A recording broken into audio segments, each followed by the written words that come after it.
ગુજરાત માટે 4 દિવસ ભારે, વધુ એક વરસાદી સિસ્ટમ સક્રિય, મહુવામાં 2 કલાકમાં 2 ઇંચ વરસાદ, શેત્રુંજીલા 20 દરવાજા ખોલાયા, 2 દિવસ વાવાઝોડાની શક્યતા. હવામાન વિભાગ દ્વારા રાજ્યમાં હજી 4 દિવસ ભારેથી અતિભારે વરસાદ પડવાની આગાહી કરવામાં આવી છે. દક્ષિણ સૌરાષ્ટ્ર અને દક્ષિણ ગુજરાતના ઘણા સ્થળોએ છેલ્લા 2 દિવસમાં સરેરાશ 4થી 12 ઇંચ જેટલો વરસાદ પડી ચૂક્યો છે.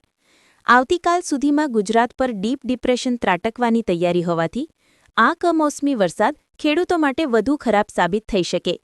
ધોધમાર વરસાદની સાથે 55થી 65 કિલોમીટર પ્રતિ કલાકની ઝડપે પવન પણ ફૂંકાશે, જેથી માછીમારોને 5 દિવસ દરિયો ન ખેડવા સૂચના આપવામાં આવી છે.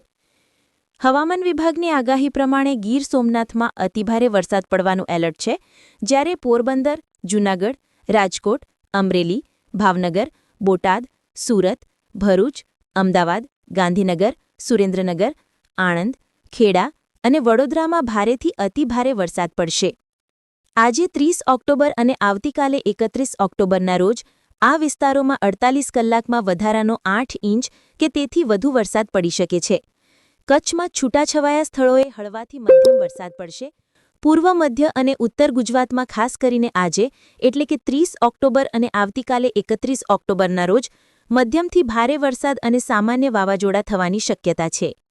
આજે વહેલી સવારથી રાજ્યના અનેક વિસ્તારોમાં વરસાદ શરૂ થતાં વરાપની રાહ જોઈને બેઠેલા ખેડૂતોની ચિંતામાં વધારો થયો છે. ભાવનગરના મહુવામાં 2 કલાકમાં 2 ઇંચ વરસાદ ખાબકતા નીચાણવાળા વિસ્તારોમાં પાણી ભરાયા છે, તો અમરેલી અને ઉના પંથકમાં પણ કમોસમી વરસાદ શરૂ થયો છે. અમદાવાદમાં અંધારપટ સાથે અનેક વિસ્તારોમાં ઝરમર વરસાદ વરસી રહ્યો છે. વિડીયોને લાઇક કરી શેર જરૂરથી કરજો. આભાર.